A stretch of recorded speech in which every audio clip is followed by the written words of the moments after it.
Take your time. Settle in. Try to be real still, okay? There's a snow leopard right in this ridge. So we have to try to be very, very, very, very still. We call the snow leopard the ghost cat. It never lets itself be seen.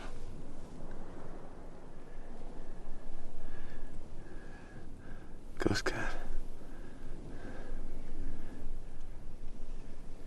Beautiful things don't ask for attention.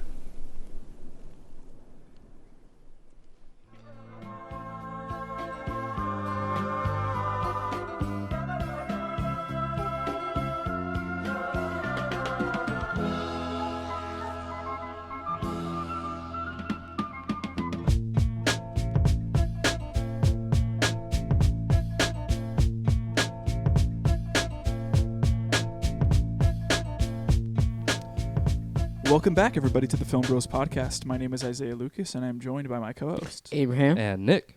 Happy New Year, y'all. Yeah. Happy New Year. 2023. Yeah. Kind of weird to say. Yeah, seriously. Very strange. I'm already anticipating going back to work and having Hating to it. scribble out the date because I wrote down 2022. You're like 2022. Oh. You Yeah. make it a weird 2-3 Yeah. thing. Yeah. Yeah, you always got to figure it out. Yep. Oh, man. It feels weird. I don't know about you guys. It feels weird to say that we're in 2023. Yeah. I thought it'd get easier. It's still not easy. No, it's not easy. Yeah. Oh, this movie makes it a little easier, though. I will Definitely. say. Very hopeful, and I feel very positive in this new year. Good. That was one of the reasons why I picked it. I hadn't rewatched this movie in so long. And I remember when I watched it the first time, it having a very profound impact on me. And I think it was one of those things where I just needed to see it at that time. Mm-hmm. And it just happened to come out like right when I needed it. So when I watched it, I went in completely blind, not knowing anything about it, and then left being like, that was amazing. Like I loved everything about that movie. And you know, I would find myself asking people if they'd watched it. No one had ever heard of it and all this stuff, and I was always like, how? Like this movie is great. Like everyone should see this. Mm-hmm. And I remember just loving it. And it was something that I always constantly went back to, and I hadn't rewatched the movie in quite some time, actually. So it was nice to come back and kind of just capture that feeling that I had again. So we're currently talking about the movie that is streaming on HBO Max titled The Secret Life of Walter Mitty. It is written by Steve Conrad and directed by Ben Stiller. Yes. So if you only know Ben Stiller from his, comedy ventures like Zoolander or Duplex or Dodgeball, Meet the Parents, Meet the Fockers, all that stuff. This is definitely this is definitely a I wouldn't say a departure from comedy because this movie is still comedic in its own right. It has some. Yes. But it's definitely a more serious movie, and it's one that I think was a much needed change for Ben Stiller. And seeing that he directed this, and then would go on to direct a fire TV show like Severance. Yes. You can definitely tell that he has a style already, and it's something that I'm really excited to see him just continue to develop. So yeah, I'm really excited to break it down with you guys. I know this was, I think, your guys' first watch. Yeah, this was my first watch, and before we started recording, I had mentioned that it was weird seeing him Ben Stiller in this type of role, but I enjoyed it. So I'm excited to talk about it and talk about my favorite parts and your guys' favorite parts. And Okay. It was a good movie overall. This is my second time watching. Well, I watched it a week ago, and then now I'm watching it. I watched it today, so it's still very, very fresh to me, and it was great. It had a very interesting message that I don't think I've ever seen before in a film, and the way that they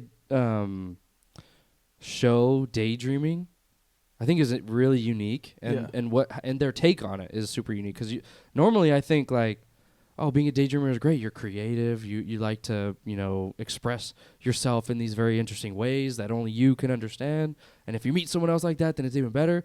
But this film kind of takes a slightly different take on that, where it says, daydreaming is great, but not all the time. Yeah. Not if it is like getting in the way of you living your life. Yeah. Mhm. Exactly. And I just think it's a great story, and it's one that I don't think I've seen tackled before, in this kind of way, which I really enjoyed.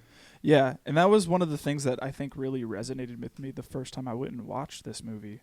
I remember seeing this movie in theater around Christmas time when the movie had come out in 2013, and my parents just randomly decided to just say, let's all go to the theater and just go check out a movie, and this was playing, and it was something that the entire family could watch. Mm-hmm. So we all, went to the movie theater around the holidays and checked this movie out. I knew nothing about it, only that Ben Stiller was in it. And from the moment we sat down and the movie started, I was glued to the screen and was loving everything I was seeing visually, everything I was hearing, via the story and the soundtrack and all that stuff. It definitely hit me at a time in my life where I needed it most, I think. Mm-hmm. And I love this movie. I'm excited to talk about it with you guys. So Me too. we'll go ahead and get into it. It's streaming on HBO Max. It is rated PG, I believe. And it's a movie about a guy named Walter Mitty who is a chronic daydreamer. Yeah. He, daydreams about anything and everything. And I think that's kind of why I related to the movie so much, is because I feel like I'm that way too. Maybe not to the degree of Walter Mitty. He but- zones, man. Yeah, because He's completely like gone. Yeah. Out of his mind. Yeah, but I definitely am a dreamer, I would say, and I love to just sit there and just dream about stuff and be like, oh, what if this happened? Yeah. Or like, or I have ideas and I sit there and just fantasize about these ideas and how I could try to make them play out and all this stuff and everything. And so Walter Mitty is that type of character, and he's very closeted, very recluse, because of it, and doesn't ever really take life by the reins. He just kind of takes a back seat and does what he has to do to try to provide, and just dreams about stuff. And he gets put in a situation where he doesn't need to dream anymore. He actually needs to act. Mm-hmm. And that one action of him taking a risk and taking a leap of faith opens up something in him that almost becomes like a kind of like a coming of age story for somebody who looks like they might be in their middle age. Mm-hmm. And it's also one thing that's been very inspiring to me, because as you grow up and you kind of come into like adulthood, you're kind of expected to be like, okay, well, you got to know what you want to do, you got to know what you want to be, you have to have like all this experience and all this stuff and everything, like by the time you're 21, 22 or something like that. And then you see a guy like Walter Mitty, who is middle-aged, has played it safe his entire life, and has no experiences. But then like completely has this like renaissance almost, and starts to like really live life as it should be lived, and starts to take grasp of that within the middle of his life. Mm-hmm. And it's, I don't know, it was really inspiring to me to see that, it's not some, teenage kid that's like, oh, life is worth living. It's this guy who's already lived most of his life and is like, what am I doing? I need to get out there. Mm-hmm. There's so much more than to life than just dreaming about stuff. I need to go do it. Yeah. So, Yeah. Never too late, man. yeah, Never too late to go to the Himalayas. exactly. Or ungoverned Afghanistan. Yeah. You just got to bring some cake first. Exactly. That's it. So let's go ahead and dive in, man. Obviously, spoilers ahead. If you haven't checked the movie out, go do so. Again, streaming on HBO Max. And go ahead and start off with our first favorite scene. What do you got? I got the intro. I really enjoy the intro. Well, it's all dead silent. Yes. He's sitting there at the computer. I felt this way. I have. Yeah. Sitting there on eHarmony, making it live. He's been making his stupid account. Yeah. And he finds freaking Cheryl Melhoff Yeah. Melhoff. and then he's like, should I wink at her? Yeah. Should I do it? I don't know. Why do you like this scene so much? I just enjoy the scene because it's not even maybe 3-4 minutes, but we immediately get a feel for how this guy is, and for how cautious he is, and how by the book he is. Like he's like sitting there balancing a checkbook. Yeah. Like I don't know anyone that does that other than my parents. And like even now, like I don't think they do it often. No. They tried to instill it in me whenever I was like had just got like a checking account, like when I was like 16 or 17 or something like that. And they tried to be like, you need to balance your checkbook. It's a good habit, and all this stuff. Save your receipts and all this stuff and everything. And like, I would come home and save all these receipts, and then they just sit on top of my dresser. I'd never do it. And you just throw them out. Yeah, and then just throw them away. And then like there'd be a balance in my checkbook from like 2 months ago, and I'd be like, I don't even know what it is anymore. Cross them out. Look at my app. Okay, yeah. And it's something I still don't do. Like to this day, if I want to look at my balance, I'm looking on the app. Yeah. Just whatever's there. All right. Yeah, I'm good to go. That's it.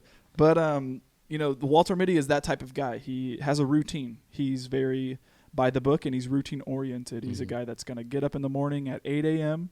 He's going to have his cereal. He's going to balance his checkbook, and he's going to check on eHarmony to see if Cheryl Melhoff is still available and if he's going to wink at her or not. Yep. And only in this time he decides to try to send a wink After a minute or two of contemplation, and actually trying to even muster up the courage to do so. And then when he finally does it, there's like an unable to send message. Yeah, it doesn't even error work. or something like that doesn't work. And he's like, what the heck? And like tries it a couple more times. It doesn't work. And he's just like, well, whatever, I guess I got to go. I'm late for work, right? So he closes his laptop. And I also love the just the intro to all of like the introduction credits. Yeah, just how beautiful it's really cool. everything is. Like you get the camera put in interesting places, and like it'll be like an aerial shot of like a real busy street, and you'll see all the traffic lines and stuff and everything, and like a car will move, and then you'll see like from 20th Century Studio presents all this stuff like on the street. Yeah. Or like something on a building or on a subway system or something like that passing by. And it's just, I thought it was a really interesting way to like introduce all of the the necessary stuff, the credits, but do it in an interesting way, and not just have it just be a black screen or something like that where credits just kind of roll by and you get introduced to everything that's going on. Right. And I also really kind of lump in the intro with the like fantasy sequence whenever he smells the gas. Yeah, this is my favorite scene. This is my next favorite one too. I freaking love this. You want to go? Yeah, so actually this part is he's on his way to work. He's catching train, of course, and he's actually on the phone with a representative from eHarmony. Yes. Freaking Todd, dude. Todd.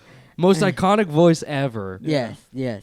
And he has chronic daydreaming, so he is daydreaming. He gets the smell of gas, and he just goes, "Hold on a second." And at first, obviously, this is my first watch, so I was like, "Did it catch you off guard?" It caught me very off guard because he just straight up goes, "Whoa!" and jumps in, and I was just like, "What? This can't be real," because I didn't know what was happening. Right. Yeah. And then you see him immediately grab the dog and be like this hero, and our character, the girl, what's her name? Cheryl. Cheryl is her dog. She mentions in her eHarmony profile that she has a 3-legged dog. Yeah. And so he hands her the dog to Cheryl, and he goes, "Oh, while I saved your dog, I still had enough time to order you a prosthetic leg." Because blah, blah, blah. And he pulls out a prosthetic leg, like, and I was like, what is happening? Yeah. I also love, too, he's like, I like to live by the ABCs of life. Adventurous, brave, courageous. She's like, wow, so noteworthy. Yeah. The man, I think she even says, She like, says, the man of my dream or something She said, like that. that's everything I want in a man. Yeah. But it's Todd's voice that comes back. Yes. And then doesn't it explode, and then he gets brought back into the whole him waiting at the subway station. Yeah, and he ends up missing his train. Yes. Because of his daydreaming. And then you hear Todd being like, hello, are you still there? And then he's like, yeah, sorry, I wasn't paying attention. And he's like, well, I thought I lost you there for a second. Are you okay? And he's like, yeah, listen, hey, I gotta go. Like, I got some stuff to do. And, it leaves off with him kind of running to work because of his daydreaming, he has now missed his train to work, and he's going to be potentially late. Yes. So. Yes, this is when we get introduced to Adam Scott's character, Dude, Ted Hendricks. I hate him in this movie. I freaking hate him. I hate him in this movie. He does such a good job of making you hate him. Right. And I do not like his beard. Yeah. No, his bad. beard. Why does it look so bad? Why does it look so black? And it's no. It looks fake, It right? looks dyed. It Like, looks not good. no. And I like how he daydreams a little good again too when he goes The argument. he says something like there's only two people that look good at a beard, and it's Gandalf or not you or something like that. No, What does he he say? he says something to the effect of like, he's like, what was your name or something? And he said, actually, you know what I was gonna say to you? You know who looks good in a beard? Dumbledore, not you, or something Right. like that. And everyone's like, was all, yeah, like Like he dying just clowned laughing. him. Yeah. But again, that was a daydream. Yeah, exactly. Yeah, I also just love to hate Adam Scott's character in this movie. He does such a good job of making you not like him. Right. And especially like in the whole acquisition scene where he's like, we're going to be transitioning. Like, he's like, never fun, this topic, but progress must happen is in all aspects of life. And like gives us like very run-of-the-mill speech about like pushing people out essentially and being like, yeah, you guys are losing your jobs. But yeah, he's great, honest. He's perfect. Perfect role. And Yeah. this, I feel like every movie I've seen of him, he plays it good, but I hate him because I think about Step Brothers. He's in Step Brothers. Yeah, he and plays I the hate same him. type of character. he does. I hate Like him in this Step like Brothers. perfect cookie cutter man who can't do no wrong. And that's him in this movie. Yeah. He's always But then like his character in Severance is so far from that. so far. And he plays it incredibly well. So I Mhm. think Adam Scott might just be a great actor. I think so. We're just blinded by it. Yeah. You've got to watch. You've got to watch it. Severance. Severance is great. Yeah. But these scenes are when we get the true conflict of the film. Ben Stiller's character, he is a negatives Negative asset manager. right. So he deals with all of the pictures that get sent in, and he puts them onto the Life magazine. Yeah. Right. So Sean O'Connor, one of the guy they've been working together forever. He's this great photographer. Sends him a roll, and he says, "Hey, this roll is the quintessence of life. Yeah. I need you to put this on, or I need you to get it to where it needs to go. I know you can do it. It's number 25." Mm-hmm. And of course, he's got his little person helping him. They're stacking the thing. They hold it up, and guess what's gone? 25. Negative 25. Negative 25. And of course, right when they realize it's gone, a guy comes in. Hey, we need negative 25. Do you have it? Yeah. And you're like, oh crap. This is like the quintessence of life. This is the Sean O'Connor's best work ever, and it's not here. Yeah. Where could it be? And where Yeah. is he? And Yeah. that's the whole conflict of the film is how do we get there? Yeah, exactly. And that's one of the other things that gets brought up. Sean O'Connell has a long working history with Ben Stiller's character Walter, and because of that, and because he knows that life is going to be closing, essentially, he's kind of like, you need to print negative 25. I think it's my best work, and in doing so, like that will close our relationship. And I gave you this little gift, and he makes him a wallet. And this is actually something that my brother got me. It was like a replication of the wallet that's in the movie, and I use it on my day-to-day. It's my daily carry. Mm-hmm. But EDC? yeah, but it's What? yeah, Everyday care. your everyday carry. Oh.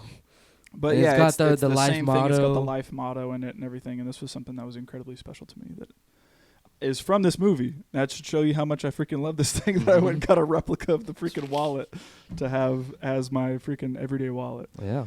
But yeah, dude, we'll get into the bro moments a little later. But from then, they go up. They have this big old meeting about how there's going to be a transition from no longer Life magazine having being in print, and it's just only going to be online now. Yep. So that means that a lot of people who previously had jobs are now going to be out of jobs because they're going to be considered like obsolete, basically. And it's, all on Walter's shoulders to provide this negative 25 for the cover, because Sean O'Connell sent a telegram To the actual to executives. the executives and said, hey, like negative 25 needs to be used for the cover. It's my best work. And, Walter has the role. He knows what to do with it. Mm-hmm. So now he gets put in a position where they're like, okay, where is it? And he's kind of like, He's got to lie a little bit. yeah, he has to put on like a little bit of a facade, and is like, they're currently being processed and put into a contact sheet and all this, like, other jargon that photographers Yeah. use. They're getting processed. Don't worry. Yeah, to kind of stall a little bit. And while he is stalling, he is also, trying to not only find time to find out where this negative could possibly be, but also is continuing to daydream and continuing to fantasize about, being with Cheryl and all this stuff. And like, it's funny even whenever the daydream sequence happens where, he kind of like eavesdrops on a conversation of theirs where she's like, oh yeah, my Latin lover came over for the weekend and we basked in the Icelandic stupid like spas and all this stuff while we recited poetry to one another. And she's like, oh yeah, really? And he's like, no, yeah, well, my fridge is broken, like so I couldn't do anything this week. I have to wait to get it fixed and all this stuff. And then Walter starts daydreaming about being this like extremely sexy hiker guy. Yeah, and he's got like this like long hair and he has this accent where he's like, the ice, it moves like a woman, no? like, and she's like, all entranced by him in this vision. And he's like, I would love to get your number, but I don't have a phone. I could communicate with you via my poetry falcon. And like, so it's just, over the top. And that's one of the things I really enjoy about this movie is that when it comes to the daydream sequences, it can like not take itself seriously for a bit and have free reign with whatever it could possibly be, because literally daydreaming, there's no limit to anything. You're not bound by anything. Right. And there's a ton of fun daydream sequences within the rest of this before he even gets to Iceland. Yeah, I was gonna say my next one is just as creative as that is. He meets his sister Odessa, I think is her name. Yes. And it's all this is going on, and it's his birthday. Yeah, we find out it's Walter's birthday. So she gives him a Stretch Armstrong that he had as a kid, and they love it. And he's holding around, and people are kind of looking at him funny. Well, he gets into the elevator with Adam Scott's character, Ted Hendricks. And of course, you don't really like. It's kind of funny because with these daydreaming sequences, you don't really know when they start and when they right. You don't really know when they're gonna start. Yeah, you don't. But you don't know when they start, so it could just be like a random conversation that they're having. Yeah. And he starts saying like, "Dude, I can't take you seriously when you're holding a toy like that. Like, hey, give it to me." And he like grabs it, and Walter's like, "No, this is mine. What are you doing?" And they're like fighting over it. Yeah. And he goes, "This is mine." And they start fighting. Yeah. In they this start elevator, headbutting and kicking each other and slamming each other on the walls and get launched out of the elevator. Yeah. Into a garbage truck. And then they get off and they start like snowboarding. Yeah. In the road with concrete slabs, like destroying the road the whole way, and one's on skates and one's on and they have to fight the whole thing. Yeah. I love this sequence so much. That was my next favorite scene too. I loved it. Yeah, same. I love this sequence and just how insane it gets. Yes. And it also reminds me a lot of like a Scott Pilgrim fight. It does. Yeah. Where, it's this over the top action and like violence, but there's still like a character to the the action that's being portrayed. Like when I think of the action that's shown in Scott Pilgrim, it's very comic booky and like it's over the top. It's like people are flying and jumping like 50 feet in the air to dodge a kick and like all this crap, and that's the same thing that's happening in this sequence. And I also love like them using the Stretch Armstrong doll. Like they're sitting there pulling at each other and trying to fight it, and then like the fight even ends with like this like almost feels like an anime sequence where like going like charging at each other. Yeah, and like they're like holding at each end, and then it gets to like a fork in the road. And dude, that was one of my favorite spots of that fight was you see, like you said, they get in that fork in that road, and one goes this way and one goes the opposite way, and the Stretch. What's his name? Stretch Armstrong. Stretch Armstrong is in the middle of like a pole, and then you see him wink. I don't know if you guys caught that. Yeah, he goes and like pushes himself in to make them collapse. Yeah. And I was like, bro, that's so cool. Mm-hmm. Yeah, and then they kind of have this, like I said, this little like anime ending where they're like about to like fly into one another with their fists, but then the daydream sequence ends, and then he gets tapped like, on his head. Yeah, he's like, "You there, Tin Man? What the heck? You alive?" Yeah. And yeah, that ends that scene. But I don't know. I just thought it was super creative, and also like he freaking hates this guy, and this is the way that he's daydreaming about kicking his butt. Yeah. I just thought it was so creative. Yeah. My next one is actually the scene where Walter is skateboarding. Yes. Yes, this is cute. And the whole like Benjamin Button fantasy type thing. Dude, he looks so weird. So He's weird. like a little man. Yeah, it's so funny. It's good. But I love the whole skateboarding scene because With Richard? yeah, because it's a bonding moment between him and this kid. They don't know each other. This kid's probably 12, 13 and you know his mom's bringing around some random guy. Who knows who it could be? She's saying it's a coworker. It could potentially be a boyfriend. We don't know. Yeah.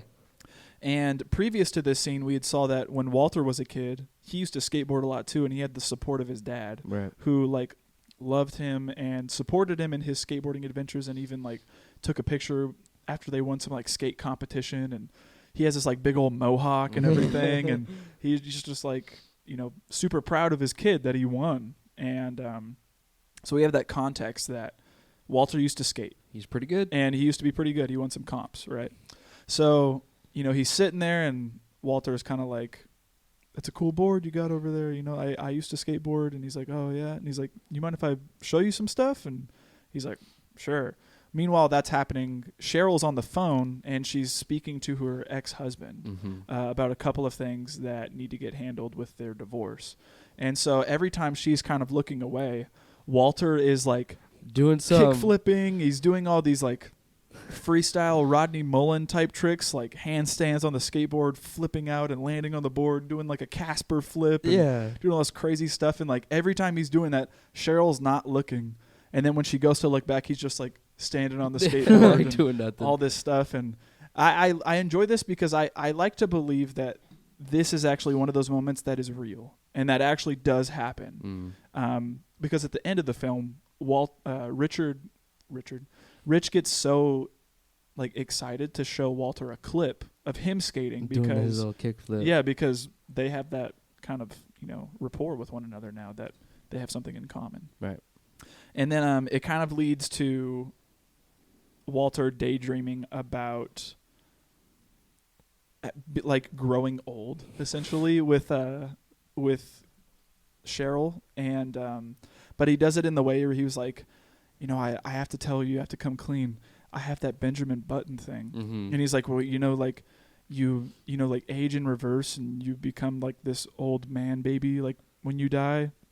And she's like, I don't care. I love you. And I just want to spend the rest of my time we have with you. And he's like, okay, sweet. That's awesome. Cool.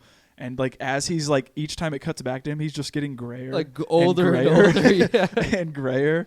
And then they finally like kiss with one another, and then it like pans out, and they're living at this like farmhouse, and they're sitting on this bench, and you see her like he's like completely normal. Tall. Yeah, the Cheryl's like completely normal, but she's like wearing like an old lady's wig and all this stuff. He looks like a dog. Dude, yeah, he looks like a dog. I don't know if you that, guys can see that's it. one of the things too. Yeah, look at that. So thing. tiny.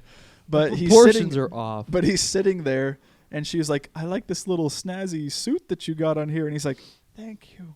I bought it at a dollar store. And she's like, she says something where she's like, I love you, baby. And he goes, not like, baby, because you're some old man, baby, but you know what I mean. Yeah. And he's like, and he says one of my favorite quotes, and it is so funny. He's like, my heart is the size of a quarter, but it's bigger and fuller than Fort Knox. And she's just like, I love you. Doesn't he die too? Yeah, and then she's like, it's okay, just nestle in here and die. And she's like holding him, but it looks like he's choking him a little bit. Yeah. He's all,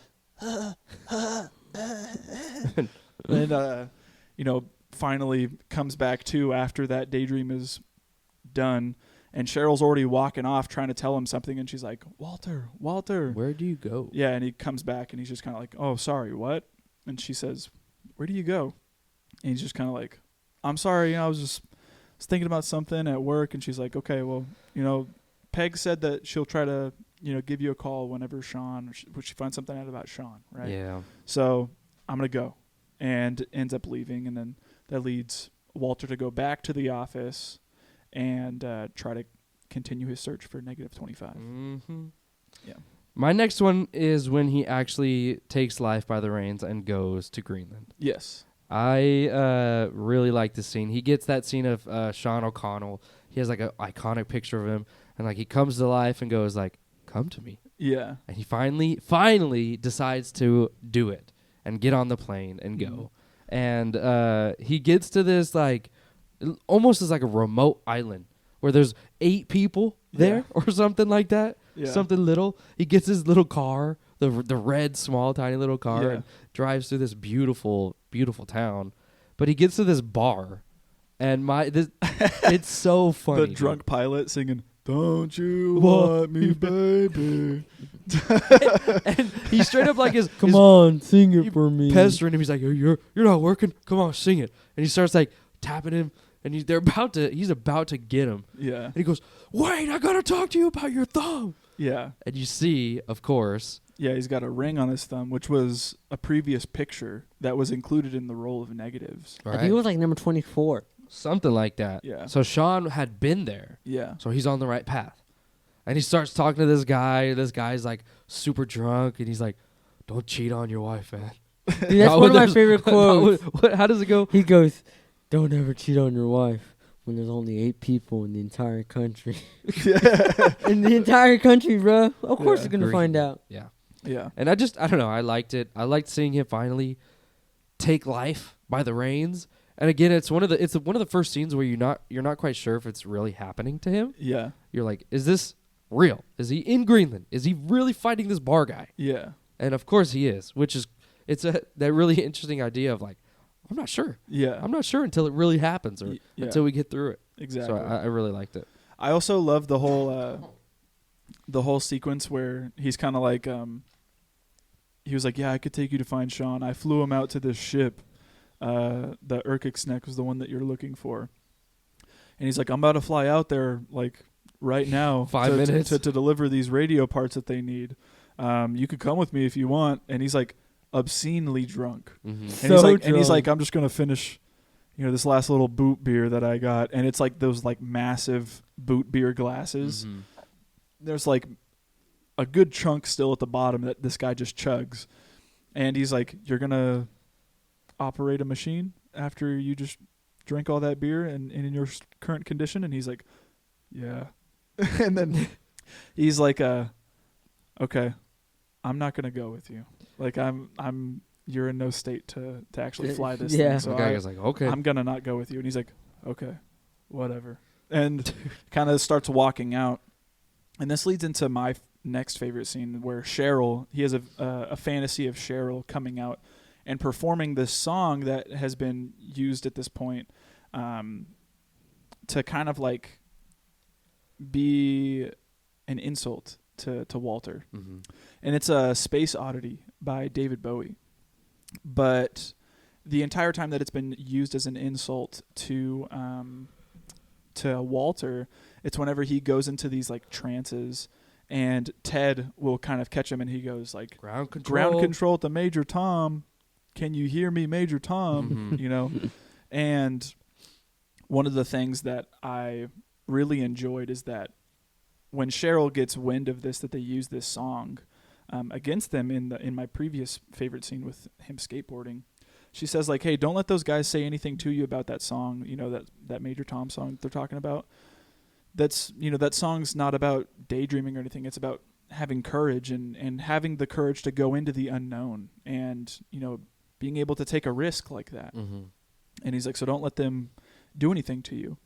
And Walter has this fantasy of Cheryl coming out and singing that song. Mm-hmm. And it's a beautiful moment. I really enjoy it. It's one that kind of like made me tear up a little bit at a point because it's up until this point, he's been so scared to do anything. And he finally took the big step to like actually go out and go to Greenland.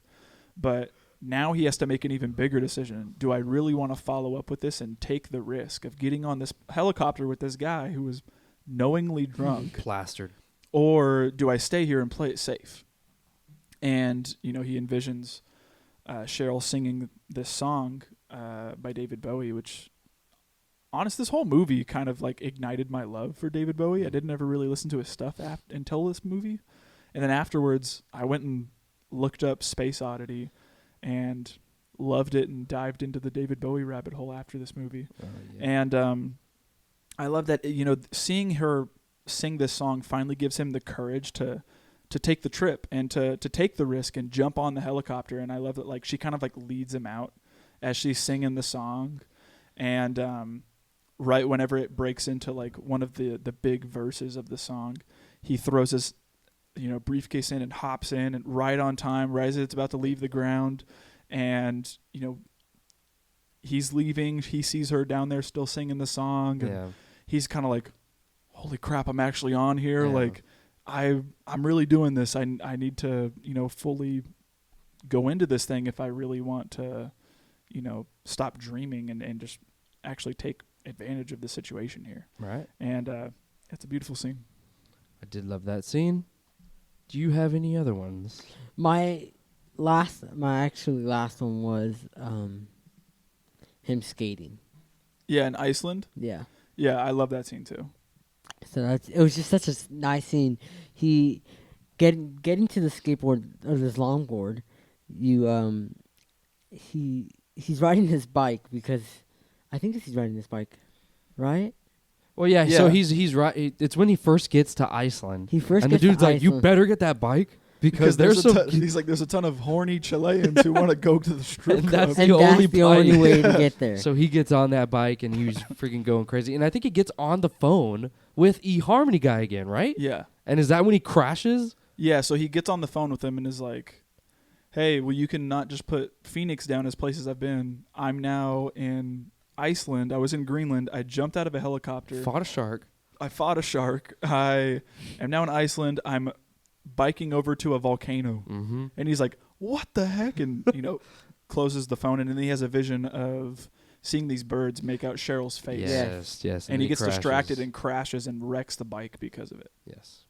And then once he wrecks the bike, he sees these kids with the skateboarder in hand, and I forget what he's trying to trade them with. Stretch Armstrong. Yeah, Stretch Armstrong. Stretch Armstrong. Yes, he still has it. And he goes, like, I have a kid who would really like this, which I thought was smart. And obviously these kids don't speak. I don't know what's Iceland's Icelandic or? Yeah, I'm assuming Icelandic. I don't know. But there's a language barrier. There's a language barrier, yeah, like you said. And the kids are like, because he keeps saying this, he says, like Eldgos Street. You know Eldgos? And they're right. like, I don't think he knows what Eldgos means. It's not good. Yeah. It's a warning, pretty much. Yeah. But yeah. And they're like conversating like between each other, trying to, and finally he shows him the Stretch Armstrong, and he's like, "You can do this." And then one of the kids goes, "We can wrap your sister around with it." Yeah. And then that's what gave him the light bulb to do the switch, and then it was just you get these beautiful shots of him, which I thought was cool. Was he puts rocks on his hand to use as protection? Yeah, like protection for his hands to like skid and stuff. And then you just get these beautiful shots of him skating in Iceland, and it's just amazing. Yeah, and I love that, like, you know, he's running at first and sees all these winding roads and downhill areas, and is immediately like, all right, I gotta skate this, and rips his tie up, ties rocks to his hands, and then, you know, we get this beautiful sequence of him just skating. Mm-hmm. And like, ever since I saw that, I wanted to do it. Yeah. Like, it was one of those things where I was like, I want to freaking do this, dude. This looks so fun. Mm-hmm. And like the combo of having that song by Jose Gonzalez playing in the background is so sick. Like, it's just like driving beat, mm-hmm. and like these like fuzzy distorted guitars that are going on at the same time. And, you know, this is like fast-paced action sequence style shots of him just skating and doing all these turns and stuff and everything. Grinding his hands. Yeah, it's sick. And it was something that I love about the movie that I've always wanted to do. Yeah. And it was, I don't know, it was just a nice little departure of him being like, he's finally going to get to Sean. Yeah. He's right there. He's on time. He's perfect. And then he gets there, and nobody's there. And the hotel guy that he was at a couple minutes ago followed him, was driving. He was like, get in the car. He straight up was like, he starts to say erection. Yeah. And he's like, erection? What do you mean? He goes, no. eruption. Yeah. And of course, the freaking volcano is erupting right It's behind so them. cool, actually. I like this Yeah. scene, which is one of my favorites, but it's so like, if that guy wasn't there, he would have died. Yeah. He literally would have 100%. died. Yeah. But of course he gets in. They we drive even him. see Sean Yes, you Yeah. see Sean on the plane. straight up strapped to the top of the plane, flying into it, taking pictures. He just barely missed him, Yeah. which is How would you do that? I was gonna say how much money for you to do that? I'd do that quickly. I would do it. It's safe, You're strapped to the top of the plane. and all you're Yeah, doing is just going. You get some fire pictures. That's That'd for be- sure. That'd be so sick. It would be cool. It'd be a cool story I'd to be tell. scared. You could look at that photo and be like, "Yeah, I was strapped to the top of the plane with a tripod and my camera, and going." That's so cool. I would be so scared. Did Yeah. you think that they weren't gonna make it out? The first time, because the like soot and smoke and everything that happens like Wraps engulfs over them, and like the scene cuts to black, and you just hear Walter go, "Oh my god!" and you cuts to black, and then all of a sudden you see this ashy car just driving out of nowhere, and it's the guy, and he kind of drops him off and is like, "Hey, here's a local town. Like, I'm glad I came back for you. Thank you for coming back. Here's this local town. There is, a restaurant right next to the motel over there. There's a phone and everything like that. Make sure." It's a Papa John. Yeah, and he's like, "Make sure that you get in there and do what you need to do, right?" Right. And of course, it's a Papa John's, which is something that Walter has kind of hated. It was like his first job as a teenager. And he has no choice but to eat at this Papa John's. And while he does eat at the Papa John's, he also gets to talk to Cheryl. And they get to share this moment of kind of clarity with one another, where Walter kind of explains why he hates Papa John's. And it was because his dad had died at 17. And when his dad passed away, they had no savings. So he had no other choice but to get a job Shave his head. and to cut his hair Yeah. and, try to provide for the family. Yeah. And the first thing that he found was a Papa John's. And it's even funny, too, his mom being like, "I always thought it was kind of sad you working at a Papa John's after your father had just passed away. And, I always thought, like, does he ever feel bad about working at a place that's named after a father when he doesn't have one?" Like, and like, all this stuff. Only a mom would think about that. And Walter even goes as far to be like, "I've never thought of that. No. Like, you're ridiculous for even thinking Imagine that." thinking of that. Yeah. Papa John's don't got a papa. Pretty Yeah. sad. Yeah. But my next favorite scene actually is until Walter finds Sean Yes. in yes. ungoverned Afghanistan. I will say though, the montage of him, like because you think all is lost. He goes home. He throws away the wallet. Like he's no good. He got fired. He's no good. Not worthy of the praises that Sean has been giving him. Right. So he all but gives up. Right. Yeah, essentially. And then I'm trying to remember what takes him over the top to where he decides to go to the Himalayas. He sees the photo of the piano. Yes.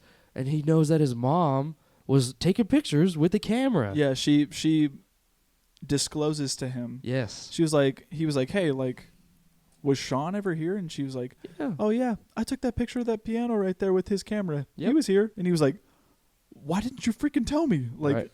what do you mean he was here? I could have asked him about this photo that I've been looking for this entire time. This You could have whole- helped me." Yeah. And she was like, "Oh yeah, well, he left in a hurry." Like, Well, she did say that I did tell you, but you were dozing off. yeah, One of you were your- zoning out. Yeah, one of your zone outs. You must have missed it. Yeah. Like But- at the grocery store. She said in the vegetable aisle. Yeah, the produce aisle. Yeah. The produce aisle. But we get the knowledge that he is in Afghanistan, going to go through the warlords Yeah. to get to take a picture of a snow leopard. Mhm. And this whole time he's like, "I'm doing it," because he sees that backpack he's never used. He sees that journal from his dad that he's never used. Yeah. So of course he straps all in and he goes. Yeah. And I don't know. I like this like small little Montage montage of him trekking through. yeah. He's and like the whole time it's getting like these overlapping shots of him writing in his journal saying like, "I got 3," or "I got the small brave men. I hired brave men to come." Yeah. 3 small, strong men. Yeah, and then Yeah. he gets the hiking blessing Yeah, where he's getting smacking him. I'd be smacked with the pissed. branch. Dude, I would get mad. It's like if I voluntarily do that and that's what I'm getting that's the blessing is getting hit by a tree, Hey, I would want to be mad. Yeah. I'd take all the blessings I get if I don't die up there. Yeah, seriously. But he's making it through, and again, he gets to like the freaking. Or he gets to that. There's that one scene which is one of my favorites where he's talking to his guys, but they're not talking. They're just going, Yeah. us, He's all go up, us. and they're like, no, you up, us down.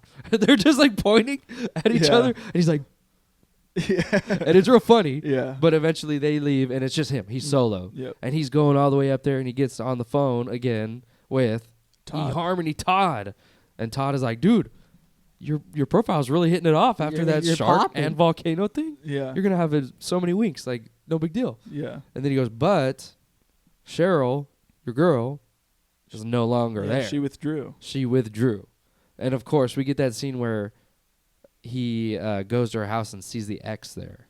Yeah. So he Which puts two and two together, and he's like, Yeah. It's probably got back together. they got back together. Yeah.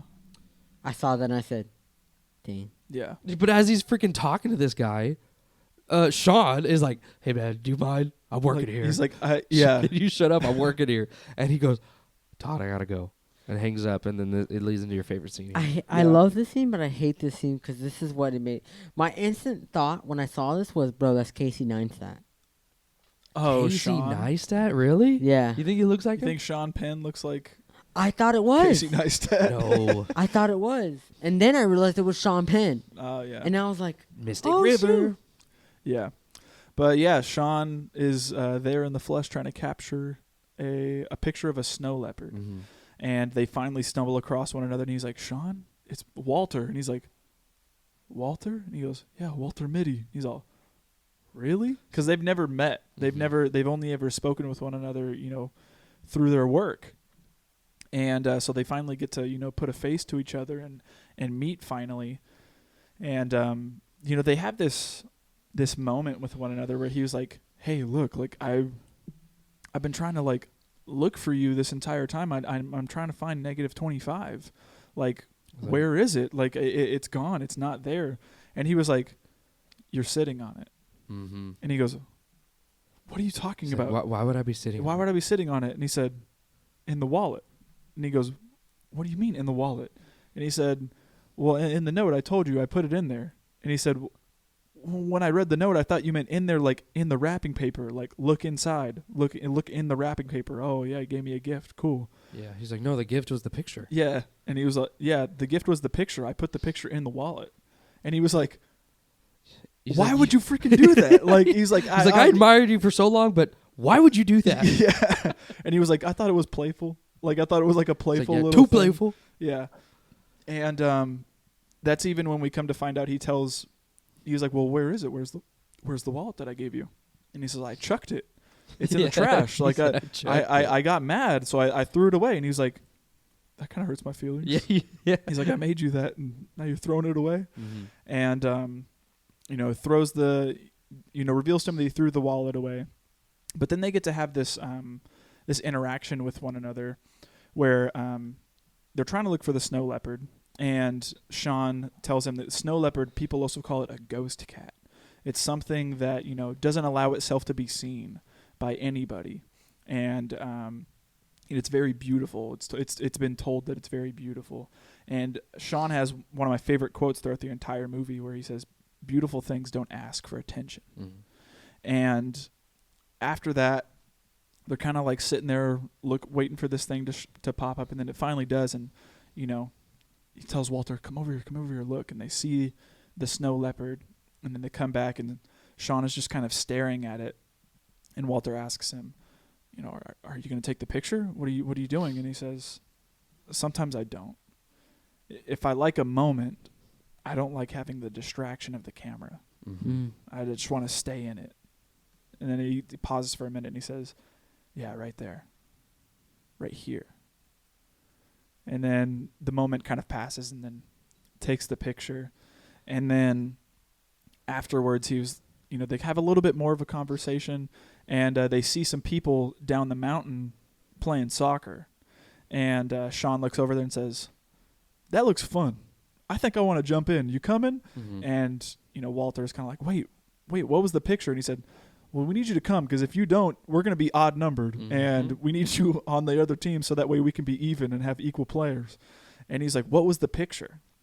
And then Sean kind of looks back and says, let's just call it a ghost cat, Mr. Whitty, or something like that. And it's beautiful thinking that, Sean is able to recognize the beauty that Walter Mitty has, and that he is a ghost cat. Because we don't know what he's talking about in this moment. We don't know what the 25 is. That's what makes the ending so much more impactful. Yes. Because he's talking about him. Yeah, he's talking about him. Yeah, and he's talking about the people that made it, the people that made the magazine. You're the ghost cat. You're the people that made this thing what it is.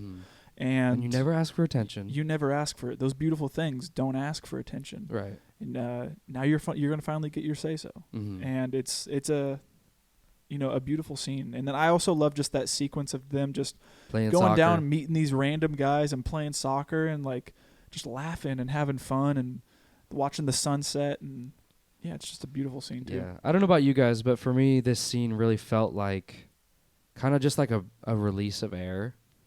Because the film had been so crazy. There were so many things that this guy had to go through just to get to Sean. And when he gets there, it's like this very still, very like calm moment. And it's with a guy who's just so chill.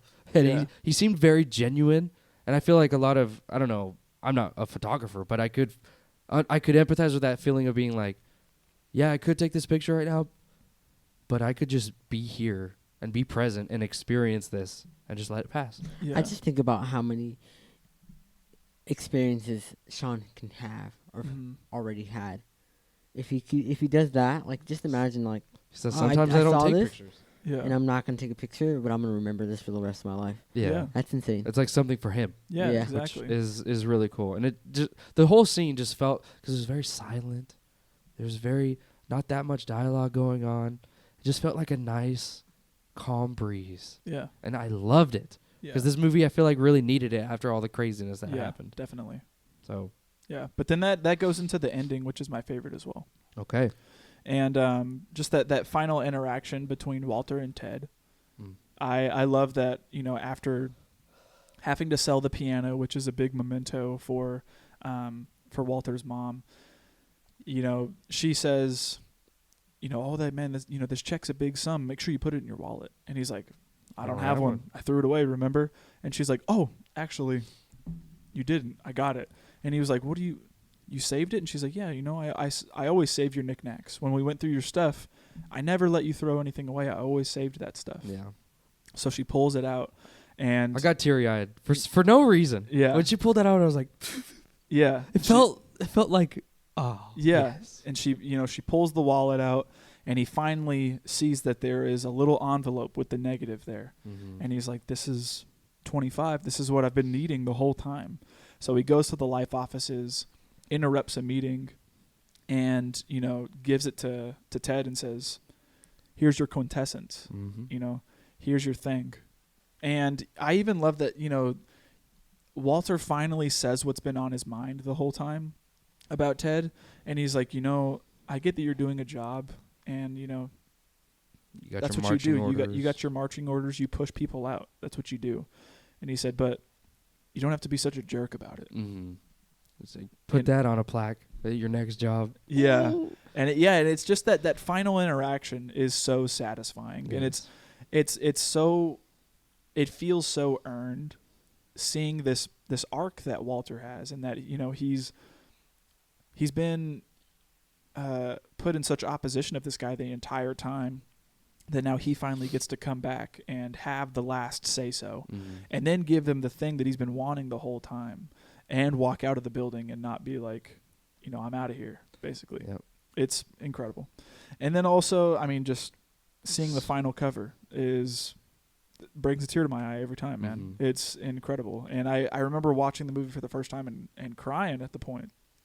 But to kind of give the listeners a little bit of background on the cover, Walter goes and gets his severance package from payroll at the building, and sees Cheryl leaving as well with her severance, I'm assuming.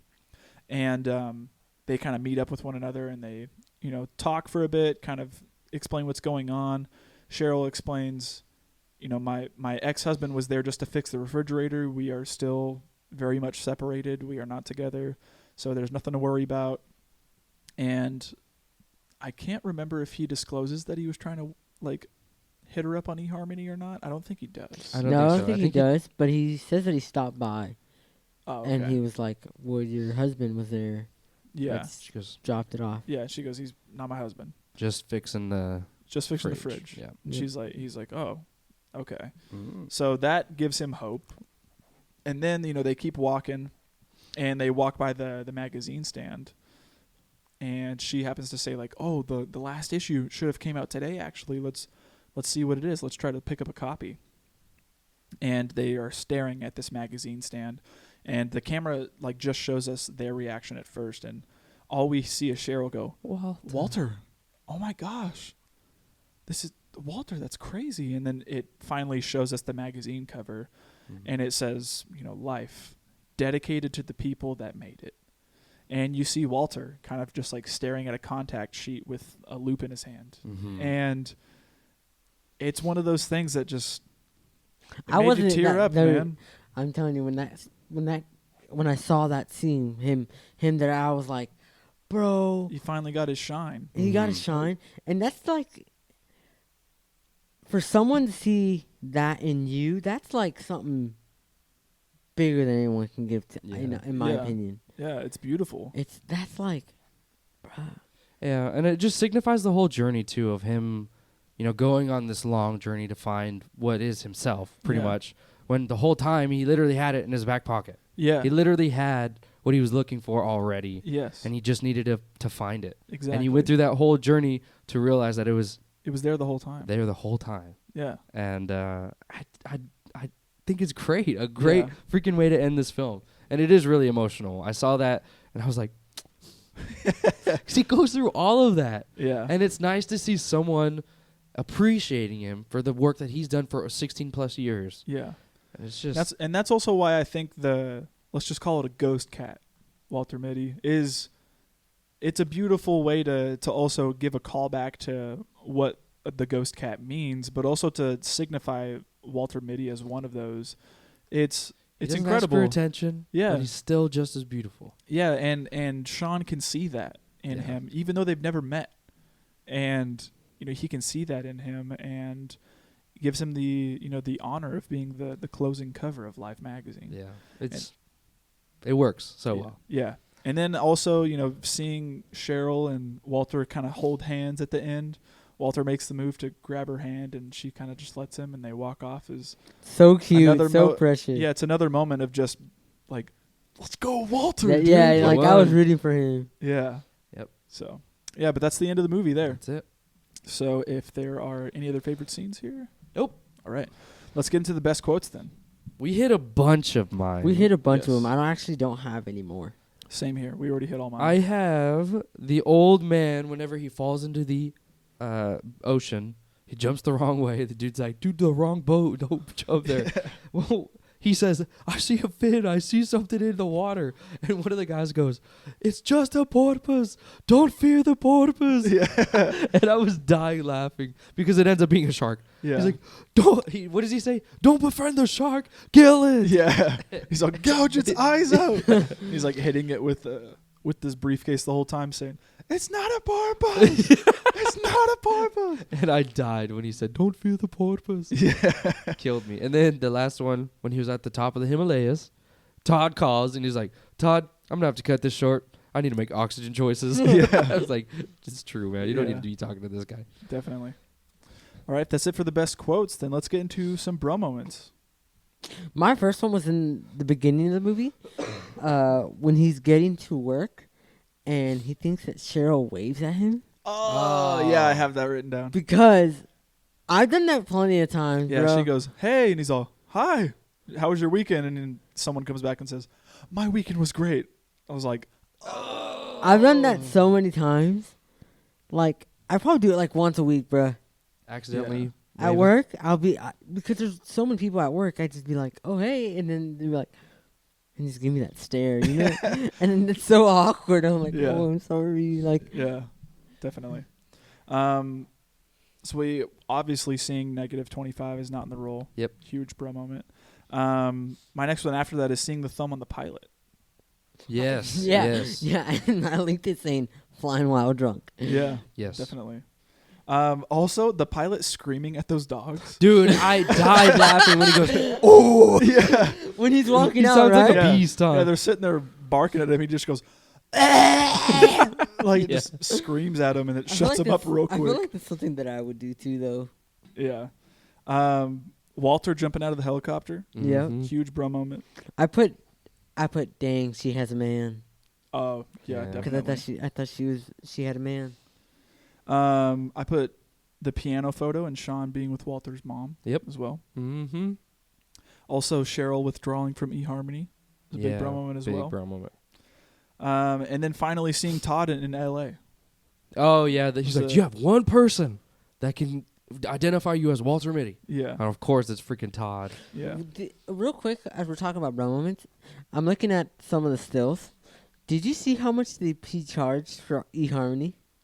It's like $147 or something. Bro, or- so much money for a subscription. It's $137 to sign up. yeah, Just it's to like sign up? Yeah, he even says it like on the. Doesn't he say like On the- $500? Yeah, it was like for the year or something. That You gotta be They charge down him. bad for. yeah, Yeah, I'm not doing that. seriously. I put, what about the him using the cake to get through the warlords? Oh yeah, That was funny. He goes, stabs it with his like bayonet. with his gun. Yeah, He's like, takes a bite. And he's like, oh, yeah, definitely. gets through there. I put just him not taking the picture. I thought that was pretty, because you get to see all the hard work it was to get up there where he was at, Yeah, and then only for him to just be like, No, Nah. I'm not taking it. nah. yeah. Also, what about Walter? Whenever they're in the elevator after he has his spout with Ted, and the guy that he's managing, they're going down the elevator, and he says, "Did you look at it? Did you look at 25?" And he says, "No." That's a big bro moment. Yeah, for him to like not want to look at it and just be like, "I don't even want to know what it is. I'm just gonna give it to you." The Mhm. fact that it was him, bruh. Yeah, Very good. I put him and Cheryl getting fired. I thought that was a pretty big bro moment, yeah, because definitely. I didn't think both him I and kind of her. expected Cheryl. Mhm. She had said she was at the bottom of the barrel and she was a Mm. month or so in. Mhm. So and But for Walter to get fired, but man, for he's Walter 16 to be- years in. yeah, for Walter to be fired, that was a bro moment because I don't think I would have gotten rid of him. Yeah, definitely. Any other ones? I think that's it. No, mom's saving the wallet. That's about it for me.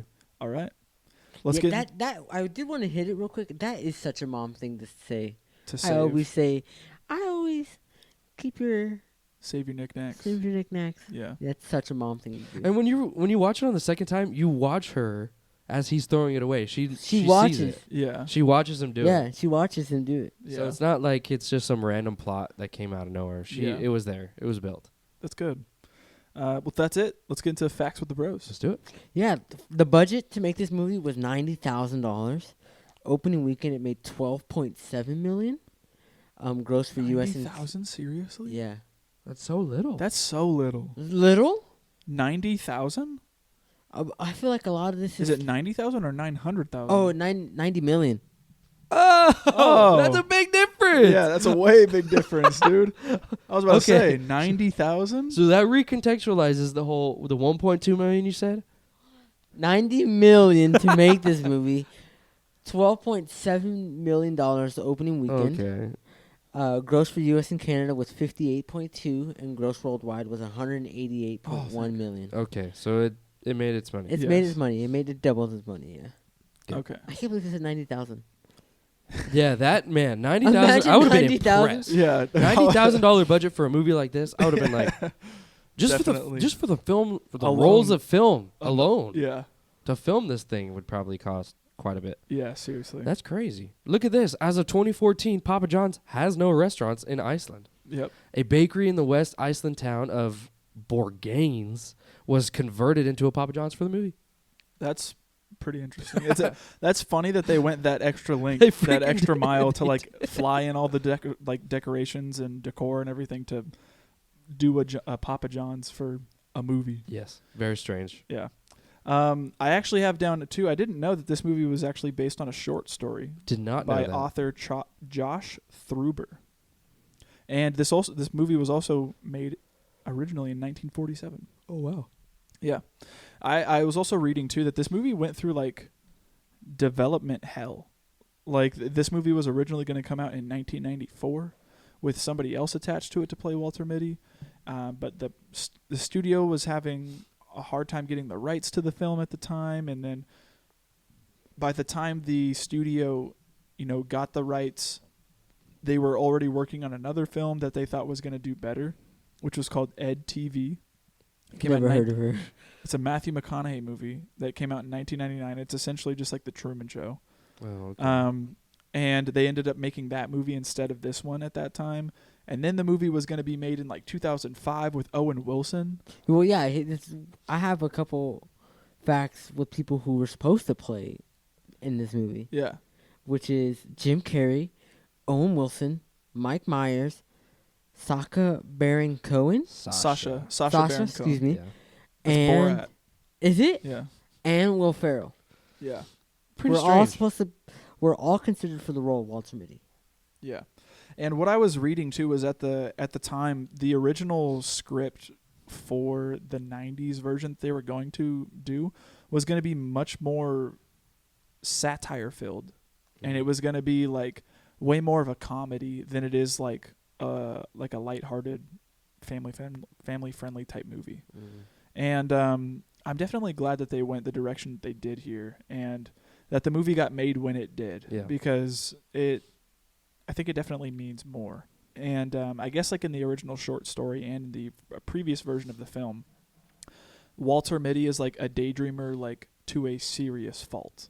Like he daydreams too often to where like he gets himself into predicaments that he cannot get himself out of. Oh, shoot. And like that's really what goes on here. But the writer and Ben Stiller decided to take it in a much more different direction, which I really appreciated. Interesting. Yeah, the last one that I have actually, I thought this was really interesting. I never thought about this. When Walter arrives in Greenland and he asks if there's any cars available, Yeah, the guy two says, of them. he says, there's a red one and a blue one. And it like pans over. Yeah. Bup, bup. And which one did he take? The red Takes one. the red. He takes the red pill. Right?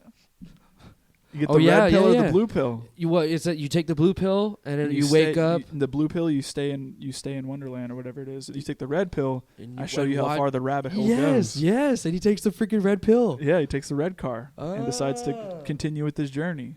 Do you think that's purposeful? It might be. It might be a little nod to the Matrix. That's funny. Yeah, I saw that and I was like, "What? I would have never even thought about that." But it's pretty funny and it's kind of on the nose, right? The red or the blue one, which one you want? He chooses the red, then he goes into this crazy deep exploratory, experience. Definitely. That's funny. The last one I have, I thought it was really interesting. It's Sean O'Connell's camera.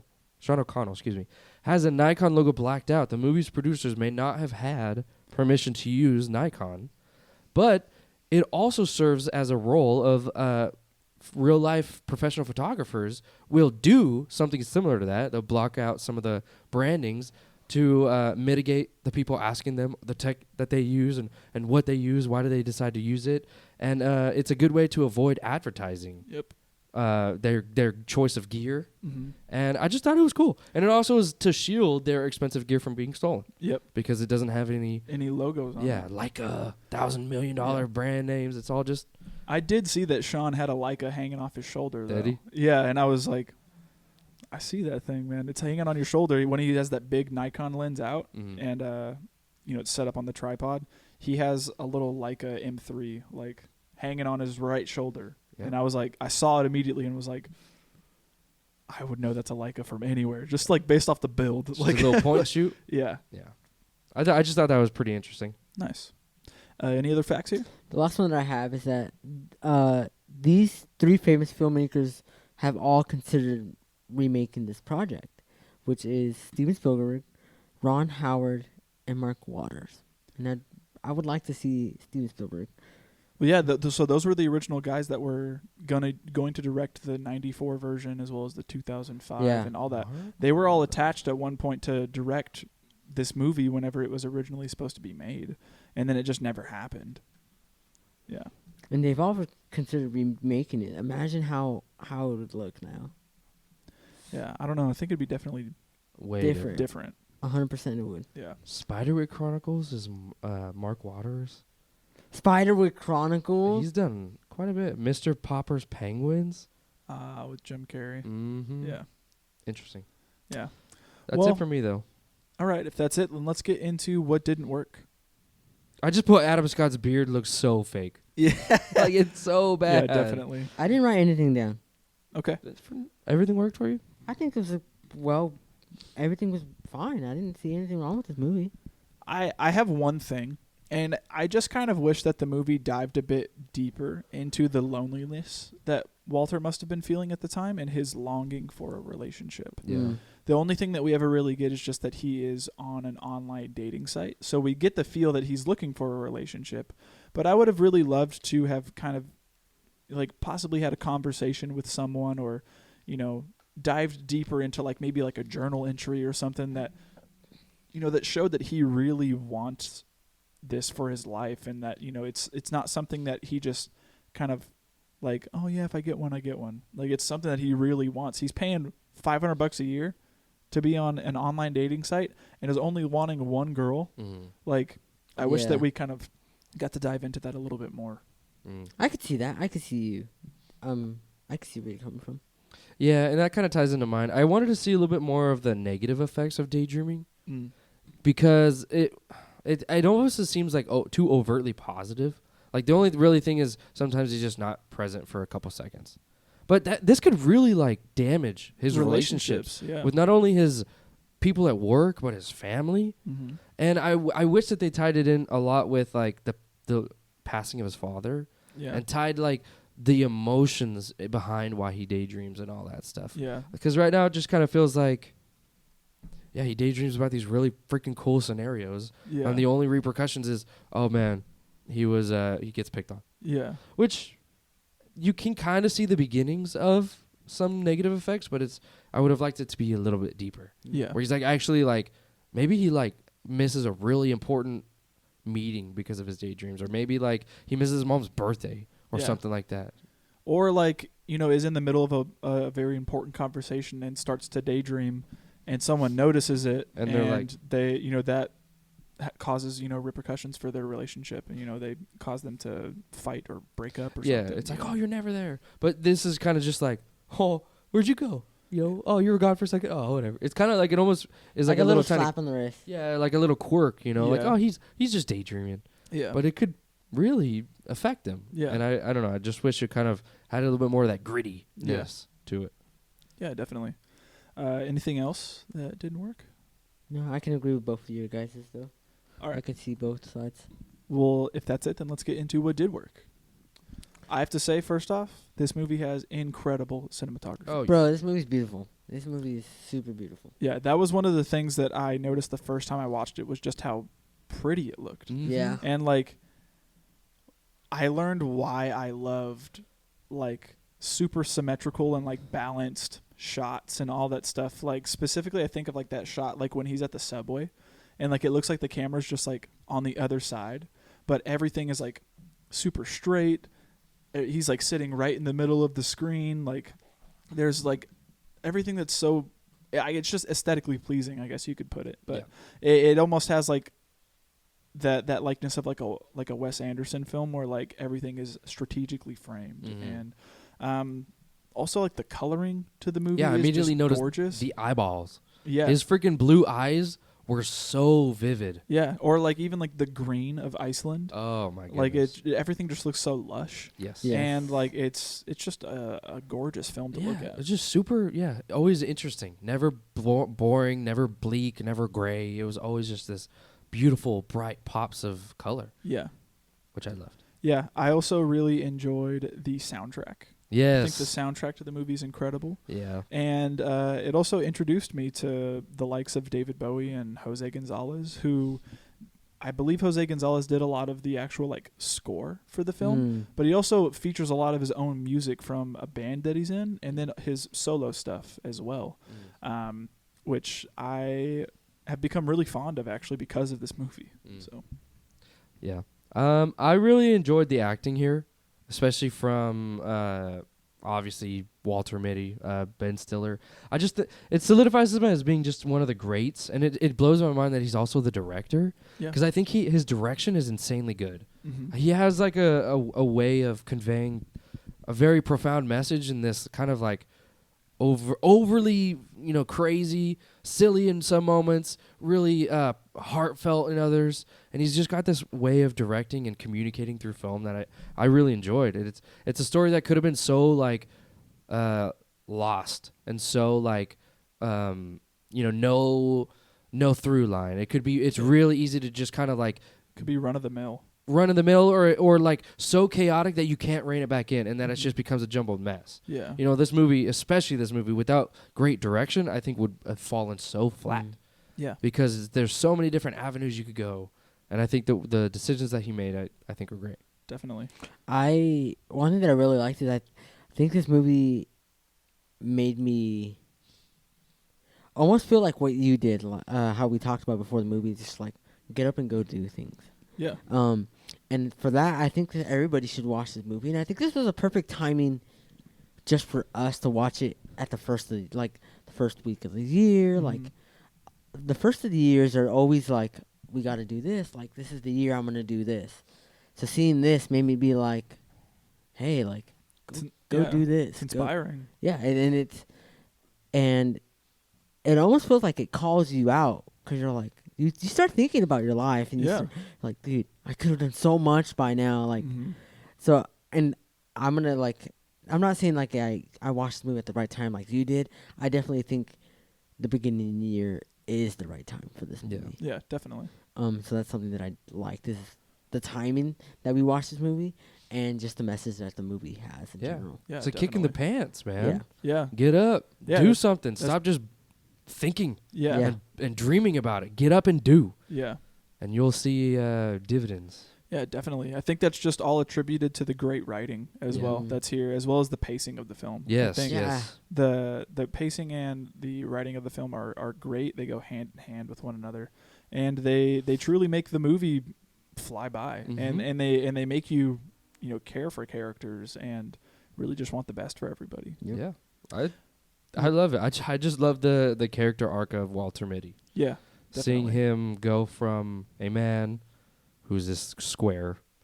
What did he say? I thought you'd look like a gray sheet of paper. Yeah. But no, he really, and it's who he was the whole time. Mm-hmm. He is this interesting guy who had these like major plans for his life, but he's just always been too scared. Yeah. And I just loved seeing him going and trying to find himself, and then and actually finding himself. Yeah, definitely. Very powerful. I'll say the last thing that really does work for me in this film is something that I don't normally hit on when watching movies, but the editing to this movie is really good as well. I love like how seamless transitions are. Like I think of the transition whenever Walter gets a text on his phone after leaving the Papa John's in Iceland, and the text like appears in the mountain behind him, and then it like pans over to a like a beautiful sunset, and then all of a sudden a plane flies in, and now like it pans over, and all of a sudden they're back in New York. Transitions. And like the transitions and the editing to the film are great, and they also play into like the beautiful cinematography here as well. It just adds a whole nother layer of character to the film, and it makes it its own thing. Yes, it's just very detailed, and that's one thing that Ben Stiller really brings to the table. He's really detail oriented when it comes to communicating through film. So, yeah, if that's it for what did work, who wins this movie? Ben Stiller. All the way. Walter Mitty. I agree. Any themes here? The only thing I put was daydreaming is only beneficial when it doesn't interfere with reality. That's good. I like that.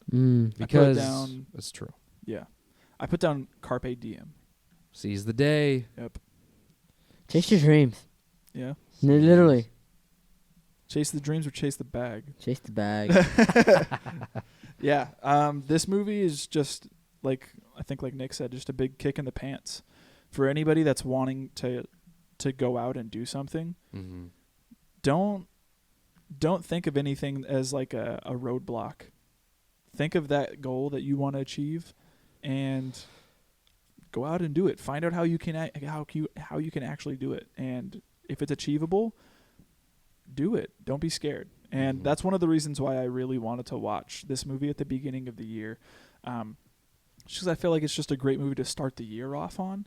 And also, it's just a favorite of mine. And I know that you guys hadn't watched it before and was really excited to show it to you guys and see what you guys thought. Yes. So, Yes. without that, or I guess I should say with that, what are we going to rate this movie?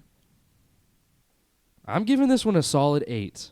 Okay. This is a great movie, and I'll recommend it to pretty much anyone who wants a nice, heartwarming message. All right. I give it an 8 as well. Ooh. All right. I'm going to give it a 9. Yeah. It holds a special place in my heart. So I wouldn't give it a 10. It obviously is not 10 material. It's got some flaws, but I'm willing to see past it. And it's a movie that I got a lot of love for. So it's definitely something I'll always return to, and probably something I'll show my kids one day. So. Oh, nice. Yeah. All right. Well, that's the end of the episode, you guys. So thank you for sticking around. If you enjoyed the episode, leave us a like and a comment, or subscribe to the YouTube channel. Rate and review the show on the audio platforms. It does help out whenever you guys do that. And we do appreciate you guys for doing so. It's been really exciting seeing all the growth that we've been getting with the podcast. But I do have a bone to pick with y'all that watch our episodes. Oh, no. I was looking at the analytics and the backside of things, and 97% of people that watch our movies or watch our episodes are not subscribed. 97? 97% of people that watch our stuff. Bruh, So come are on. are Everyone not that's watching subscribed. right now, pretty So- much. Sub. Smash that subscribe button. So, yeah, we need it, man. When I saw that, I was It like, does help. no way, dude. 97%? Yeah. One little button. Yeah. Pop. Just hit it. It doesn't helps. cost you anything. Yeah, Nope, it's free. It's free. It's We're doing this free. free. We don't get paid for nothing. Mm-mm. So, yeah, help us out. Subscribe to the channel. Like the videos. Leave us some comments. Tell us what you think. Is this movie an underrated? I'm not going to say masterpiece, because that word gets thrown around way too much when it comes to movies. True. But is it underrated? I think it is. I think Yeah. this movie's underrated. Especially with some of the reviews I heard. Yeah, this movie, People like on hated Rotten it. Tomatoes, People hated it. got like a 50-something Yeah. on Rotten What? Tomatoes. Definitely think that people were a little too harsh. Yeah. But, Maybe yeah. their dreams just got crushed and then they can't dream anymore. Yeah, they're a Scrooge character. Yeah. True. All right. Well, let us know what you think in the comments. Is this Yeah. underrated? Have you checked it out? Do you want to check it out? Tell us what you think whenever you do. It could definitely help out, and it's a good reminder for the new year going in. So, yeah, contact us through our episode descriptions. We've got our Instagram, our Letterboxd accounts, emails. Reach out to us. Let us know what you're liking, what you're not liking, what we could do to change, possibly how we can make the show better, either through those methods of contact or through a comment or a rate and review. Mm-hmm. And yeah, I think that's about everything. As always, we're going to reveal the next pick afterwards, which is your pick, correct? It is, yes. Nick's pick. So, we're diving back into the year 2019. All right. So, we already know it's going to be pretty good. But we are doing the movie Knives Out. Right. It was written and directed by Ryan Johnson. And it's one of 3. There's been 2 so far. I think there's going to be a third one. But my goal is to watch this one and then visit Glass Onion and to see which one's better, because I have watched these 2 films. Knives Out I watched, I think, in 2019. And I remember liking it. I remember feeling inferior because I couldn't find the mystery. I couldn't figure it out, although they give you all the hints for it. Okay. So that's one thing I enjoyed. But I was wondering if I enjoyed Knives Out more than Glass Onion. Okay. So that's the goal for me, at least personally. I want to see if I really enjoyed Knives Out as much as I think I did, and then compare that with Glass Onion later. Okay. So get ready for it, because Glass Onion is on Netflix. Knives Out was on Netflix for a while, but they took it off. Okay. So yes, not streaming anywhere for Knives Out, unfortunately. Yeah, so you have to rent it or pick up a copy. Yes. Yeah, this was one of those movies that I didn't watch in 2019. Yeah, I never for some watched reason. it because this is like a murder mystery It party, is. Yeah, something like that. something Murder like mystery. that. And it had a notable cast. It's got like Yeah. Chris Evans, Dude. Ana de Armas, Freaking uh, Tony Collette, Lakeith Stanfield, Yeah, like there's Daniel tons of- Craig. I'm thinking Jamie Lee Curtis, yeah, or Michael Shannon. Jamie Lynn Spears. Shut up. Man, But yeah, like there's a ton of great people in the movie that I would love to see in this context that I just never got around to watching. And seeing that now there's a sequel, or it's like it's not a sequel to the movie. I think it's just like within the same universe. Yes, follows right? the same detective. yes, right? detective. Yes. But it's just like in a different context. I see a ton of buzz about the new one that just came out, and all the cinema pages I follow on social media always post clips of Knives Out, and I have no idea what they mean. So I'm always like, I'm glad that I don't know, because there's still that mystery, that mystery to it that I have no idea what's going on. But yeah, I'm excited to check it out. Yeah. And finally have a reason to dive into that, and then possibly Glass Onion later. Oh yeah, So. I would say go into it with it's got some like sarcastic tones. Some of the dialogue is kind of over the top. Like it's I don't want to say funny, because it's almost kind of cringy in some areas, but it's like it's how it's designed to be. It's really like of the era, especially with Glass Onion. But I think that Knives Out kind of dives into this, like they try to like overly characterize some people to where they're kind of just like ridiculous. Okay. So go into it. It's not like a completely like a prisoner's, you're gonna feel dead and dreary at the end of it. It's more of just like you're gonna have it's like a lighthearted, fun mystery. Yeah. Like a game of Clue, Okay. man, I'm gonna be so mad if I don't figure out the mystery. I would be very impressed if you did. Oh yeah, it's also But I might me, just be though. an idiot and missed all the proper signs. Who knows? We'll So- find out next episode. Well, So check out Knives Out if you haven't, and tune back in next week to hear what we have to say about that film. As always, this has been the Film Bros Podcast. Thank you, and good night. Good night. Happy Good New Year. night.